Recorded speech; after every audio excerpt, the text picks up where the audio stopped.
Nyo, yung nasa likuran ko, yun ang bahay natin, yun ang resort natin. May swimming pool yan, pero walang tubig ngayon. Kasi wala akong filter, papasukan lang yan pag may staycation dito. Meron tayong mga rooms doon, at saka may aircon room tayo doon. Marami nang nagtanong sa akin kung pwede ba mag-staycation dito. Pwede, mag-book lang kayo 2 weeks advance at saka half deposit para i-prepare namin yung lugar. Kasi pwede ka araw-araw dito mag-walking. Kita mo yung rescatter, pakita mo, Tors. Rescatter sa baba, yan, ditong operasyon natin kasi kalsada na padong sa ubos. So, I have a road here within Altam perimeter. Pero, anong ginawa ko? Nagdala ako ng kamuting kahoy kasi gusto ko sampulan kayo paano magtanim. So, magtanim kayo, kita nyo mga buko to, so dito kayo puputol. Ang dali naman talagang magtanim. Simple lang. Huwag nyo pahirapan yung buhay nyo. Ang buhay ay simple lang, pero sometimes gusto mo, pahirapan mo. So, pwede isang dangaw. Ito. Sabihin na naman mga bashers ko, hindi man niya marunong. Sapagkat, iba ng buhay ko ngayon. Anong gusto nyo? Lagi akong nagtatanim nito. Meron naman akong ibang ginawa, exit farming. Pero nagpo-farm talaga ako dito. Ang kaibahan lang kasi may mga tauhan ako rito. So ganito lang, paano magtanim, dapat nakaararo to. So, ganito, dapat nakatudling ba?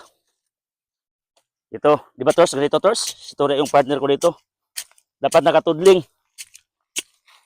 Huwag nyo pirapan yung sarili nyo. Ito. Diyan, dapat piko. Di ako nakadala ng piko, pasensya na. Meron akong piko. Pakita ko yun one day. Dapat piko. Sampur na nga eh. So, anong gagawin natin? Ito, bisag unsay posisyon na ni, muturok ni. Nga naragod ka simple. Then, tabunan. Kinisad, lubong, tabunan. Pero dapat malalim ng konti kasi para mangunod. Kaya nga ang pinakadabis, daro talaga. Dito, lagyan natin. Tanim tayo ng kamuting kahoy. So, ganyan lang, kasimple.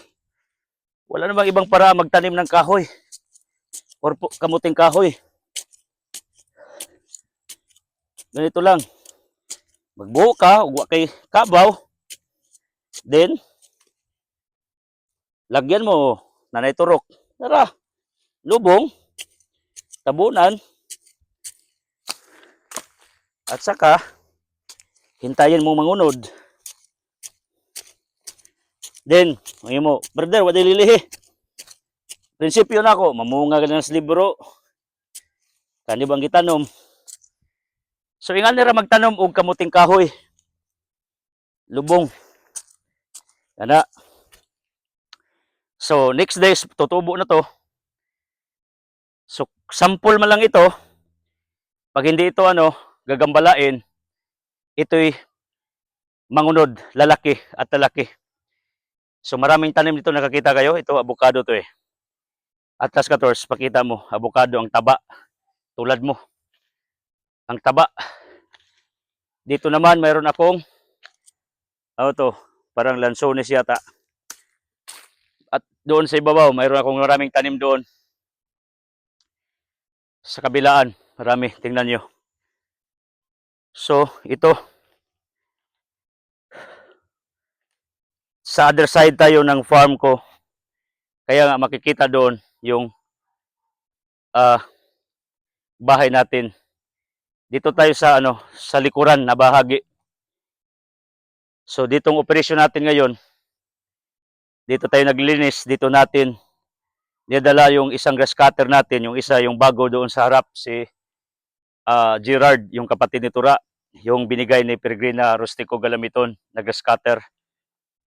So, ganitong buhay dito sa bukid. Kasi simple lang. Kaya nga, nahirapan ako kasi may mga basos ako. Yung damit ko nga, very careful ko kasi marami na ako naman sa dito. Yung suot ko, binabantayan na, tinitira na. Alangan magsutana ako, marami akong sutana or Americana suits, marami akong long sleeves doon sa studio. Marami akong magagandang mga damit doon sa bahay. Pero hindi ko yung ilabas kasi farm to, mamansa, masisira. So, ang ginagamit ko talaga dito, yung mga pangsuot na farm. Malamang dire, magpantalon ko. Kunya, mag-sputing. Kasi yung utak ng mga buzzers ko, wala na talagang laman. Pati personal na buhay mo, tinitira ka na.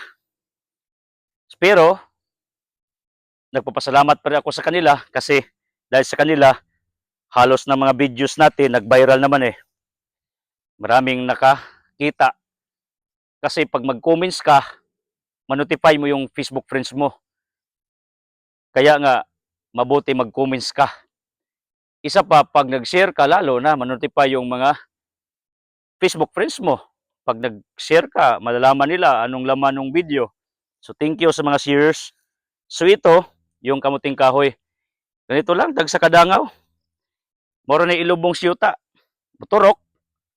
Then, waton. Mutana mo how many months? 3 to 4 to 6 months. Yan ang narinig ko sa aking mga magulang kasi farmers naman sila. Pero sabihin nyo, Edsel Clusas, hindi ka naman marunong. Sabihin ko sa inyo, prinsipyo ko, kung kaya nyo, kaya ko rin. Kung kaya nila, kaya natin. Sa simpleng bagay, hindi mo magawa, inutil ka talaga. Kaya nga, sinubukan kong lahat ng mga bagay-bagay dito sa sanlibutan para mayroon akong ipakita sa inyo.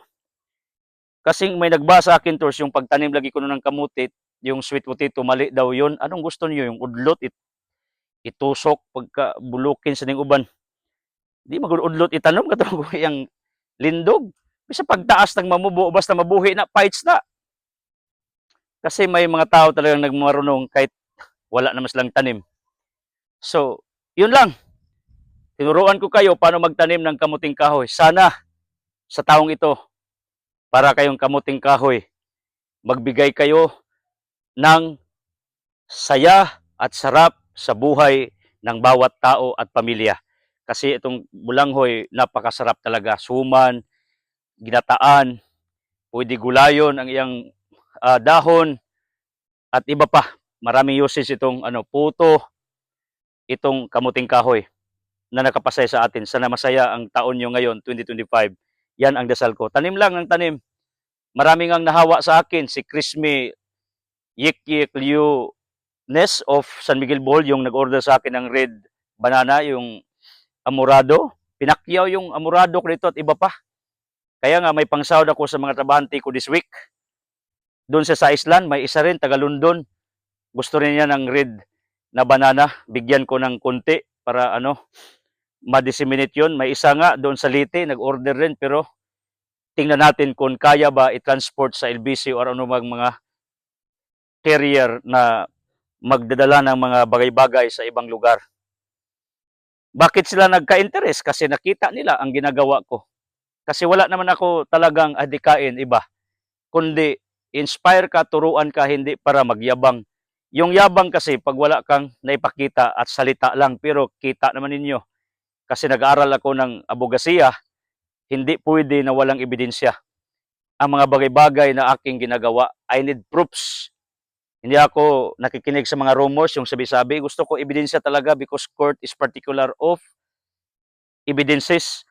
Kaya nga, lahat ng pinakita ko rito, evidences yun. Yung mga tanim ko, bago pa tong iba kasi bago lang tayo binagyo ni Odette. Alam nyo naman, ang Bohol ay super typhoon yun, 2021. So ilang taon pa, 3 years after, kamulo patang bangon. At isa pa, yung pag-farming, hindi yung madali. Napakahirap, very expensive. Sabihin ko sa inyo, I spend thousands every day in our operation here. Sabihin nyo naman, ang yabang mo. Bakit maka-operate ka ba ng farm pag wala kang pera? Bakit patakbuhin mo yung resort mo pag wala kang pera? Ang bubo na talaga ng mga buzzers ko. Wala na ibang maisip. Pag sabihin mo, mayabang. Sinabi ko one time na ang lupa doon sa baba, ginamit ang uncle at auntie ko, nag-comment. Sabi niya, ang yabang mo. Bakit mo pa sinabing pinagamit sa uncle mo? Nag-vlog nga. Sinabi ko sa publiko na ganun ang sitwasyon ng lupa dito. May partial dito o portion na ginamit ng uncle ko kasi naawa ako sa kanila. Sinabi ko yan, sabi nila, hambog daw. Hindi talaga maintindihan ng tao. Pero anyway, mamatay tayo ng maaga pagpatulan natin sila. Pero part of the contents, sinasabi ko lang. Kasi alam ko naman, mga marites naman kayo eh. Nakikinig kayo sa mga sabi-sabi ng ibang tao. Ganyan naman talaga ang buhay. Pero, I pray for all of them kasi Luke 24:34 sabi ni Kristo sa Luke 23:34, Panginoon, patawarin mo siya. That's in Luke 23:34. Patawarin niyo sila, Panginoon, kasi hindi nila alam ang kailang ginagawa at sinasabi. Yan din ang dasal ko. Okay? God bless you.